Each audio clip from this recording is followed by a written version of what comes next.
ហើយដែលលើសពីនឹងទៅទៀតហ្នឹងដូចថាកន្លងមកគឺប្រាសាទតំណាងឲ្យភ្នំមែនហើយគ្រាន់តែជាតួប្រាង្គមួយប៉ុន្តែសម្រាប់បាយ័នសម្រាប់អង្គរធំនេះគឺមិនត្រឹមតែតួប្រាង្គទេគឺមានមុខទៀត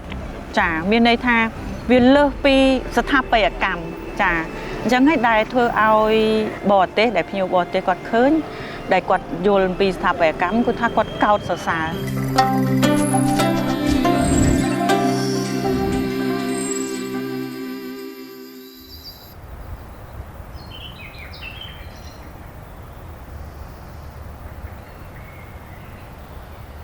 មហាជនទៅខ្លួនខ្ញុំផ្ទាល់ការមកកំសាន្តនៅតំបន់អង្គរនេះគឺมันមានប្រជាជនខ្មែរណាមួយដែលมันមានបំណងចង់មកទីនេះទេបច្ចុប្បន្ននេះតំបន់អង្គរឬក៏អូសៀនអង្គរឬក៏អតីតរាជធានីអង្គរគឺជាគោលដៅទេសចរដ៏សំខាន់សម្រាប់ភ្ញៀវអន្តរជាតិថែមទៀតចា៎បាទព្រោះអីអូសៀនអង្គរត្រូវបានចុះបញ្ជីជាសម្បត្តិបេតិកភណ្ឌពិភពលោកបាទអង្គការ UNESCO បាទដូច្នេះហើយតំបន់អង្គរខ្លាចជាគោលដៅទេសចរដ៏ល្បីល្បាញនៅលើពិភពលោកជាប់ទៅនឹងកិច្ចការងារនគរវិទ្យាកម្មស្ថាបត្យកម្មនេះធ្វើឲ្យតំបន់អង្គរនេះកាន់តែមានភាពរស់រវើកថែមទៀតណាគ្រូព្រោះថាយើងអាចបានដឹងក្រោយពីស្ដាប់ប្រសាសន៍អ្នកគ្រូមកគឺឲ្យបានដឹងថាតើការរៀបចំក្រុងវិវត្តពីពេលមួយទៅពេលមួយរហូតបានឈររហូតដល់ពេលបច្ចុប្បន្ននេះគឺថាដូនតាខ្មែរយើងឬក៏ស្ថាបត្យករនគរនីយករនៅពេលនោះលោកយកចិត្តទុកដាក់ឲ្យមានក្បួនខ្នាតច្បាស់លាស់តែម្ដងតាក់ទងនេះបានអ្នកគ្រូចាដែលកន្លងមុនជំនាន់មុនមកដល់អង្គរធំនេះគឺការកសាងប្រាសាទខ្មែរយើងមានការវិវត្តរីកចម្រើនផ្នែកសិល្បៈនិងស្ថាបត្យកម្មហ្នឹងយើងឃើញចាប់ដើមតាំងពីនៅរលួសចាដល់ពេលមករីកចម្រើនខ្លាំងមែនតើហើយដែលលើសពីនឹងទៅទៀតហ្នឹងដូចថាកន្លងមកគឺប្រាសាទតំណាងឲ្យភ្នំមែនហើយគ្រាន់តែជាតួប្រាង្គមួយប៉ុន្តែសម្រាប់បាយ័នសម្រាប់អង្គរធំនេះគឺមិនត្រឹមតែតួប្រាង្គទេគឺមានមុខទៀតចាមានន័យថា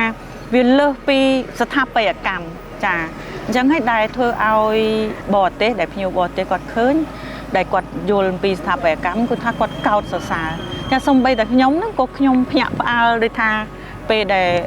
ឃើញមេគាទៅកាន់កោនៅក្នុងសភៅការពីរៀននៅថ្នាក់បឋមណាចាឆ្នាំ8ជាងហ្នឹងថាចង់មកមើលឃើញដើមឈើធំអីចឹងណា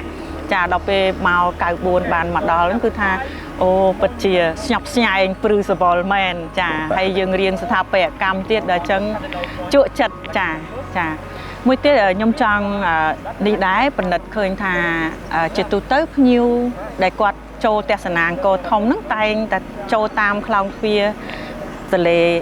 លេអ៊ំចាតែយើងគិតថាកាពិតបើសិនជាយើងធម្មតាយើងប្រាសាទយើងមានបែរមុខទៅលិចបែរមុខទៅកើតចាហើយក្រុងរាជធានីនេះប្រាសាទគឺជារួមជាចម្បងហ្នឹងគឺបែរមុខទៅកើត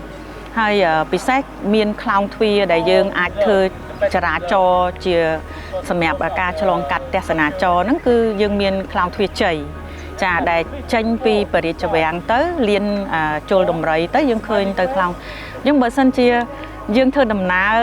ចូលពីខាងហ្នឹងមកវិញប្រហែលជាដូចថាយើងហៅថាហ្វុងស៊ុយចាជាហុងស៊ុយគឺធម្មតានាំជ័យជំនះចូលមកខ្លួនចូលមកក្នុងរាជធានីចាជាការល្អហើយខ្ញុំលើកទឹកចិត្តថាបើសិនជាអ្នកទេសចរក៏អាចចូលតាមខ្លោងទ្វារខាងត្បូងនេះក៏បានប៉ុន្តែក្រោយពីគាត់ទស្សនាអង្គរវត្តហើយចាគាត់អាចទៅតាមវងតូចហ្នឹងគឺគាត់ចេញទៅគាត់ទៅទស្សនាប្រាសាទកវ័នហើយប្រាសាទកវ័នក៏ជាអត្តសញ្ញាណមួយសំខាន់ដែរពីព្រោះសង់បន្ទាប់ពីយសោធរៈទី1ចាម្ដុំហ្នឹងវាមានកវ័នហើយមានបាជុំហើយបានយើងទៅទៀតយើងមានបន្ទាយក្តីយើងមានស្រះស្រង់ចាហើយយើងអាចចូលមកមើលប្រាសាទតាព្រំហើយមានប្រាសាទតាកែវប្រាសាទចៅសាយទេវតាឬក៏អ្នកខ្លះអាចហួសទៅខាងជើងទៅចូលប្រាសាទតន័យអញ្ចឹងទៅចាចូលតាមខ្លោងទ្វារជ័យមកចូលអង្គរធំអាហ្នឹងដូចជាល្អមួយយ៉ាងដែរចាហើយទៅតាមពេលវេលាដែរបើសិនតែគាត់ទស្សនាពេលព្រឹកគាត់គួរតែចូលពីខាងកើតអញ្ចឹងមានន័យថាចូលក្រុងអង្គរធំតាមខ្លោងទ្វារជ័យ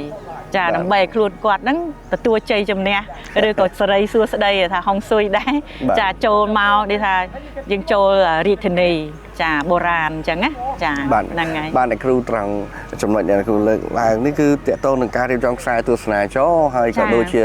តួនាទីបាទរបស់រាជធានីអង្គរហើយនិងខ្លោងទ្វារ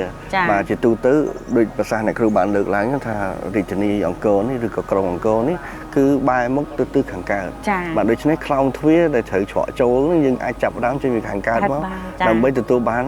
នៅជោគជ័យជ័យជំនះនៃភាសានៃគ្រូបានលើកឡើងក៏ជាចំណុចមួយដែលភ្ញៀវទេសចរគាត់អាចថាតាមពិតគាត់មានជំរឿនច្រើនព្រោះអង្គរមានខ្លោងទ្វារអង្គរធំនេះគឺមានដល់ទៅ5ប៉ុន្តែលោកអាចមានជំរឿនដែលទៅតាមអ្វីជាធម្មតាតាមរយៈភាសានៃគ្រូធ្វើខ្ញុំនឹកឃើញថាជាទូទៅយើងទៅដល់ផ្ទះទៅលេងផ្ទះមិត្តភ័ក្តិជាធម្មតាយើងចូលតាមខ្លោងទ្វារខាងមុខបាទអញ្ចឹងនៅច្រកខាងមុខបាទអញ្ចឹងនៅតំបន់អង្គរដូចគ្នាបាទច្រកឃ្លៀងខាងមុខគឺនៅខាងកើតបាទនៅខាងកើតឬខ្លោងទ្វារជ័យបាទអញ្ចឹងគឺជាអ្វីមួយដែលភ្ញៀវទេសចរអាចមានជំរឿនបាទអ្នកគ្រូបាទហើយតាមមួយតាមទិសខាងកើតហ្នឹងក៏មានប្រាសាទហើយក៏ជារមណីយដ្ឋានបាទជាច្រើនដែរដែលភ្ញៀវទេសចរលោកអាចអញ្ជើញប្រាសាទបាទត្រូវចា